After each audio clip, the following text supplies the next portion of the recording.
Hello friends, आप सभी का स्वागत है हमारे YouTube channel my study class में एक बार फिर से। ठीक है साथियों, यहाँ पे जो है खाद्य निरीक्षक परीक्षा की तैयारी चल रही है, जिसमें हम आप लोगों के लिए अलग अलग टॉपिक से वीडियो लाते रहते हैं। तो आज का जो टॉपिक है जीके प्रैक्टिस सेट, ये 5वां पार्ट है। ठीक है साथियों, जिसमें जो छत्तीसगढ़ सामान्य ज्ञान से 10 प्रश्न, भारत सामान्य ज्ञान से 10 प्रश्न और कंप्यूटर सामान्य ज्ञान से 10 प्रश्न, टोटल यहाँ पे 30 प्रश्न हम आप लोगों के लिए प्रैक्टिस करने के लिए लाते हैं। ठीक है साथियों, जिससे आप अपनी योग्यता को परख सकते हो। ठीक है साथियों, अगर आप जो है पिछला वीडियो नहीं देखे हो तो आप हमारे वीडियो के डिस्क्रिप्शन में जाकर पिछला वीडियो भी देख सकते हो। ठीक है साथियों, या हमारे प्लेलिस्ट को चेक कर सकते हो, जहां पे खाद्य निरीक्षक से संबंधित सारी वीडियो एक साथ मिल जाएगा। तो साथियों, आपसे एक रिक्वेस्ट है, अगर आप चैनल पर नए हो तो चैनल को सब्सक्राइब जरूर कीजिएगा, बेल आइकन जरूर दबाइएगा, जिससे आपको आने वाली सभी वीडियो की अपडेट आपको बराबर मिलती रहेगी। वीडियो पसंद आए तो लाइक जरूर करना साथियों। तो चलिए वीडियो की शुरुआत करते हैं। तो आज का जो पहला जो 10 प्रश्न शुरू होगा वो ऑल इंडिया जीके से, यहाँ पे जो संविधान से प्रश्न है। ठीक है साथियों, जो 10 प्रश्न आएंगे पहले वो संविधान से प्रश्न है। तो पहला प्रश्न देख लेते हैं संविधान से। अनुच्छेद 48A के तहत पर्यावरण और वन्य जीवों की सुरक्षा और संरक्षण को भारत के संविधान में निम्न द्वारा शामिल किया गया है। तो किसके द्वारा शामिल किया, किस संविधान संशोधन के द्वारा शामिल किया गया पूछा जा रहा है। ऑप्शन में 44वां संविधान संशोधन, 42वां संविधान संशोधन, पहला संविधान संशोधन या 52वां संविधान संशोधन। तो इस प्रश्न का सही आंसर हो जाएगा, ठीक है साथियों, वह करेक्ट आंसर हो जाए ऑप्शन बी, यानी कि 42वां संविधान संशोधन में जोड़ा गया है। तो चलिए अगला प्रश्न की ओर बढ़ते हैं। अगला प्रश्न है, निम्नलिखित में से किस भारतीय संविधान के तहत अनुच्छेद 21A रखा गया है, यानी कि किस संविधान संशोधन के तहत अनुच्छेद 21A को रखा गया है। 73वां संविधान संशोधन अधिनियम 1993 या 86वां संविधान संशोधन, 42वां संविधान संशोधन, 44वां संविधान संशोधन। ठीक है साथियों, तो यहाँ पे इसका जो राइट आंसर हो जाएगा वो है ऑप्शन बी, यानी कि 86वां संविधान संशोधन अधिनियम 2002 के तहत जो है अनुच्छेद 21A को रखा गया है। चलिए अगला प्रश्न देखते हैं साथियों। ये थोड़ा प्रश्न लंबा है तो आपको इसको ध्यान से देखना है। भारतीय संविधान सभा के संबंध में निम्नांकित में से कौन सा कथन सही है। तो साथियों, इसको मैं थोड़ा बड़ा कर देता हूं, आप इसको अच्छे से देख लीजिएगा। यहाँ पे भारतीय संविधान सभा के संबंध में कौन सा कथन सही है। ऑप्शन यहाँ पे जो है पहला कथन दिया गया है, यह वयस्क मताधिकार पर आधारित नहीं थी। दूसरा दिया गया, यह प्रत्यक्ष निर्वाचन का परिणाम थी। तीसरा दिया गया है, यह बहुदलीय संरचना नहीं थी, यह कई समितियों के माध्यम से कार्यरत थी। तो इनमें से जो है हमको सही उत्तर की पहचान करना है और कूट में दिया गया है। तो ऑप्शन देख सकते हो यहाँ पे ए और डी, ए और बी, बी और सी, ए बी सी डी। तो इनमें से कौन कौन सा जो है यहाँ पे सही है ये पहचान करना है। ठीक है साथियों, तो इस प्रश्न का सही आंसर हो जाएगा ऑप्शन ए, इसका सही आंसर हो जाएगा, यानी कि ए और डी। ठीक है साथियों, ए और डी जो है यहाँ पे सही है। यहाँ पे ये ए और डी ये दोनों सही हैं। ठीक है साथियों, आप वीडियो पॉज करके वीडियो को रोक करके अच्छे से देख लीजिएगा। इसी के साथ हम आगे बढ़ते हैं। निम्नलिखित में से कौन सा विषय भारत के संविधान की 11वीं अनुसूची में सूचीबद्ध नहीं है। ऑप्शन में है, देख सकते हैं यहाँ पे, काजी हाउस, पशुपालन, गरीबी उन्मूलन कार्यक्रम या लघु वन उपज। तो कौन सा जो है 11वीं अनुसूची में सूचीबद्ध नहीं है। तो इसका जो राइट आंसर है वो है ऑप्शन ए, इसका राइट आंसर हो जाएगा, यानी कि जो है काजी हाउस जो है ये सूचीबद्ध नहीं है। अगला प्रश्न देखते हैं। निम्नलिखित विकल्पों में जो है आपको सही मिलान करना है। ठीक है साथियों, राज्य या विधानसभा की संख्या सीधा गलत युग्म चुनना है, यानी कि कौन सा इसमें गलत है उसको आपको पहचानना है। तो असम राज्य यानी कि विधानसभा सदस्यों की संख्या 126 है, बिहार 243, गुजरात 182 और पंजाब 150। एक तरफ जो है राज्य दिया गया है और एक तरफ जो है विधानसभा सदस्यों की संख्या दिया गया। तो कौन सा जो है गलत है, इसमें से कौन सा सही सुमेलित नहीं है। तो इसका जो राइट आंसर है वो ऑप्शन डी, यानी कि पंजाब 150 ये जो है गलत है। ठीक है साथियों, यहाँ पे आप देख सकते हो ये सही सुमेलित नहीं है। चलिए अगला प्रश्न देखते हैं। भारतीय संविधान के कौन से अनुच्छेद में ग्राम सभा की परिभाषा है। ऑप्शन में है अनुच्छेद 243 का, अनुच्छेद 243, अनुच्छेद 243 का या अनुच्छेद 243 यहाँ पे दिया गया, 2 बार दे दिया गया है। तो इस प्रश्न का सही आंसर देख लेंगे यहाँ पे, तो सी अनुच्छेद 243 का में। ठीक है साथियों, अनुच्छेद 243 का में जो है ग्राम सभा की परिभाषा दी गई है। यहाँ पे इस को नहीं मानेंगे। ठीक है साथियों, 3 ऑप्शन की में ही देखेंगे। तो अनुच्छेद 243 का इसका सही आंसर हो जाएगा। अगला प्रश्न है, भारत के संविधान में निम्नलिखित में से किसकी स्थापना हेतु उसका उल्लेख नहीं किया गया है? नीति आयोग, संघ लोक सेवा आयोग, वित्त आयोग, चुनाव आयोग। तो इसका जो राइट आंसर है वो है ऑप्शन ए, नीति आयोग। चलिए अगला प्रश्न देखते हैं, भारतीय संविधान के तहत मौलिक कर्तव्यों को किस अनुच्छेद के तहत रखा गया है? अनुच्छेद 51A, अनुच्छेद 52, अनुच्छेद 51 या अनुच्छेद 50। तो इस प्रश्न का सही आंसर हो जाएगा ऑप्शन ए, अनुच्छेद 51A के तहत। चलिए अगला प्रश्न देखते हैं यहां पे, राष्ट्रपति पर महाभियोग की शुरुआत संसद के किस सदन में की जा सकती है? लोकसभा, राज्यसभा, दोनों संसद में एक ही समय में, या संसद का कोई भी सदन? तो इस प्रश्न का सही आंसर हो जाएगा ऑप्शन डी, संसद के कोई भी सदन में यह किया जा सकता है। ठीक है साथियों, करेक्ट आंसर यहां पे डी है। चलिए अगला प्रश्न देखते हैं, भारतीय संविधान का कौन सा भाग केंद्र शासित प्रदेशों के बारे में बताता है? भाग 6, भाग 7, भाग 8 या भाग 9? तो इस प्रश्न का सही आंसर हो जाएगा ऑप्शन सी, भाग 8। ये इसका राइट आंसर हो जाएगा।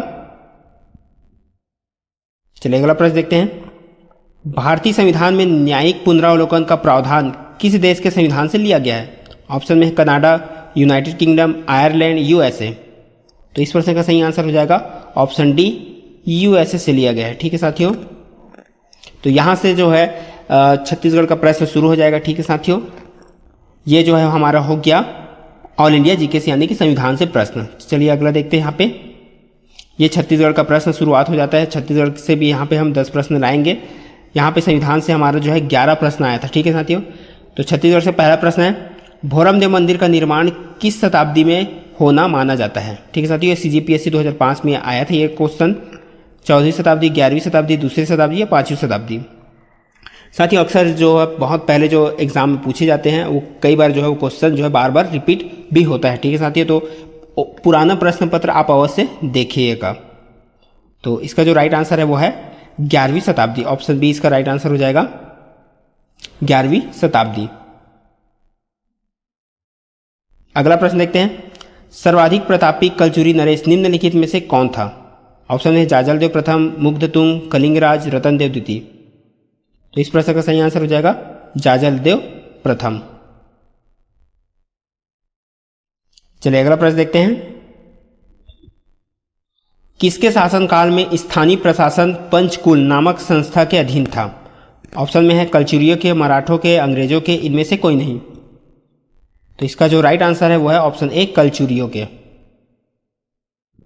चलिए अगला प्रश्न देखते हैं, छत्तीसगढ़ में देवपाल मोची ने कहां पर नारायण मंदिर स्थापित करवाया? ऑप्शन में है रतनपुर, खल्लारी, तुम्माड़, इनमें से कोई नहीं। तो इस प्रश्न का सही आंसर हो जाएगा ऑप्शन बी, खल्लारी। अगला प्रश्न है, निम्नलिखित में से किस कलचुरी वंशी शासक ने राजधानी को रतनपुर से कोसंगा स्थानांतरित किया था? ऑप्शन में वहारेंद्र, पृथ्वीदेव द्वितीय, रतनदेव द्वितीय, जाजलदेव प्रथम। तो इस प्रश्न का सही आंसर हो जाएगा वहारेंद्र शाह ने। चलिए अगला प्रश्न देखते हैं, काव्य एवं तर्कशास्त्र के विद्वान पंडित शशिधर को निम्नलिखित में से किस वंश के शासकों ने संरक्षण प्रदान किया था? ऑप्शन में है कलचुरी, सोम, मौर्य या गुप्त वंश। तो इस प्रश्न का सही आंसर हो जाएगा ऑप्शन ए, कलचुरी वंश। साथ ही यहां से आप अपनी योग्यता को भी परखते जाइए कि आपका जो है मेरे बताने से पहले आपका कितना आंसर सही हो रहा है, आप इसको देखते जाइए। ठीक है साथियों, अगला प्रश्न है, नागवंशियों के पतनोपरांत बस्तर में किस वंश की सत्ता स्थापित हुई थी?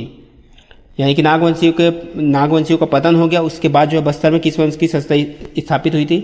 तो ऑप्शन में है छिंदक नागवंश, बाण वंश, सोमवंश, काकती वंश। तो इस प्रश्न का सही आंसर है वो है ऑप्शन डी, काकती वंश। अगला प्रश्न है, कल्याण साय किस सम्राट का समकालीन था? ऑप्शन में अकबर, जहांगीर, शाहजहां, औरंगजेब। तो इस प्रश्न का सही आंसर है ऑप्शन ए, अकबर के समकालीन था कल्याण साय। चलिए अगला प्रश्न देखते हैं, शुद्ध द्वैत मत के प्रवर्तक महाप्रभु वल्लभाचार्य का जन्म स्थली है? ऑप्शन में है मल्हार, रतनपुर, डोंगरगढ़, चंपारण्य। तो इस प्रश्न का सही आंसर है चंपारण्य। चलिए अगला प्रश्न देखते हैं। कलचुरियों के बाद किसने छत्तीसगढ़ की सत्ता संभाली? ऑप्शन में है मराठों ने, अंग्रेजों ने, सोमवंशियों ने, इनमें से कोई नहीं। तो इस प्रश्न का सही आंसर हो जाएगा ऑप्शन ए, मराठों ने। तो साथियों यहाँ पे जो है छत्तीसगढ़ का 10 प्रश्न हो जाता है। अब इसके बाद देखते हैं हम कंप्यूटर का प्रश्न। यहाँ से कंप्यूटर का प्रश्न शुरू हो जाएगा। तो कंप्यूटर का पहला प्रश्न है, ऑपरेटिंग सिस्टम विंडोज एनटी के मामले में एनटी का पूर्ण रूप क्या होता है? ऑप्शन में है nano technology, neutral technology, new technology या नैनो टूल। तो इस प्रश्न का सही आंसर हो जाएगा ऑप्शन ए, यहाँ पे जो है ऑप्शन सी, न्यू टेक्नोलॉजी। ठीक है साथियों, ऑप्शन सी इसका राइट आंसर हो जाएगा न्यू टेक्नोलॉजी, यानी कि एनटी का जो फुल फॉर्म क्या है? New technology. चलिए अगला प्रश्न देखते हैं। कौन सा एक ऑपरेटिंग सिस्टम सॉफ्टवेयर नहीं है? ऑप्शन में है iOS, मिनिक्स, उबंटू या OSI। इनमें से कौन सा ऑपरेटिंग सॉफ्टवेयर सिस्टम नहीं है? तो इस प्रश्न का सही आंसर हो जाएगा ऑप्शन डी, OSI। ये जो है ऑपरेटिंग सिस्टम सॉफ्टवेयर नहीं है, बाकी ये तीनों हैं। ऑप्शन डी इसका सही आंसर हो जाएगा। अगला प्रश्न है, कौन सा यूनिक्स आधारित ऑपरेटिंग सिस्टम नहीं है पूछा जाए। ठीक है साथियों, यहाँ पे नहीं पूछा गया। Red Hat, Knoppix, Fedora, Windows, एमी, यूनिक्स आधारित ऑपरेटिंग सिस्टम नहीं है। तो इसका जो राइट आंसर है वो है ऑप्शन डी, विंडोज एमी जो है ऑपरेटिंग सिस्टम यूनिक्स आधारित यहाँ पे नहीं है। ठीक है साथियों, यहाँ पे यूनिक्स पूछा गया। ठीक है, ये इस पर ध्यान दीजिएगा। अगला प्रश्न है, किस भाषा को डाटाबेस भाषा कहा जाता है, यानी कि डेटाबेस लैंग्वेज कहा जाता है? SQL, PHP, जावा, पाइथन। तो इस प्रश्न का सही आंसर हो जाएगा ऑप्शन ए, SQL को जो है डेटाबेस लैंग्वेज कहा जाता है। अगला प्रश्न देखते हैं, कौन सी लैंग्वेज इंटरप्रिटेशन आधारित नहीं है? ऑप्शन में है C++, जावा, VBS स्क्रिप्ट या जावा स्क्रिप्ट। तो इसका जो राइट आंसर हो जाएगा ऑप्शन ए, C++। C++ क्या है? ये लैंग्वेज इंटरप्रिटेशन आधारित नहीं है। अगला प्रश्न है, कोबोल भाषा को किसके लिए डिजाइन किया गया था? Business application, system programming, embedded application या डाटा एप्लीकेशन। तो इस प्रश्न का सही आंसर हो जाएगा बिजनेस एप्लीकेशन के लिए जो है यहाँ पे ऑप्शन ए इसका राइट आंसर हो जाएगा, बिजनेस एप्लीकेशन के लिए डिजाइन किया गया था। अगला प्रश्न है, मतलब किसको प्राप्त करने की प्रक्रिया को डोमेन नेम रिजोल्यूशन है? ऑप्शन में है डोमेन नेम से आईपी पता, डोमेन नेम से एमएसी पता या डोमेन नेम से आईएसपी पता या डोमेन नेम से सीएसपी पता। तो इसका जो राइट आंसर है वो है डोमेन नेम से आईपी पता। ठीक है साथियों, ये ऑप्शन ए इसका राइट आंसर हो जाएगा।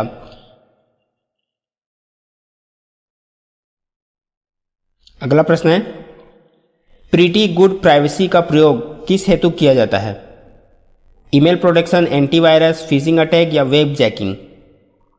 तो इस प्रश्न का सही आंसर है वो है ईमेल प्रोटेक्शन के लिए जो है इस प्राइवेसी का यूज किया जाता है। अगला प्रश्न है, ISO के OSI संदर्भित मॉडल में कितने लेयर होती है? 3, 4, 7 या 5। तो इसका जो सही आंसर है वो है 7 लेयर होती है। ठीक है साथियों, अगला प्रश्न देखते हैं और आज का आखिरी प्रश्न है, IP वर्जन 6 में बिट प्रोटोकॉल होता है कितना? 32, 64, 127 या 128। तो IP वर्जन 6 में जो है 128 बिट प्रोटोकॉल होता है। ऑप्शन डी इसका राइट आंसर हो जाएगा। तो साथियों आज की वीडियो में बस इतना ही। मिलते हैं हम इसी तरह और अगले वीडियो के साथ। आज की वीडियो को देखने के लिए बहुत बहुत धन्यवाद।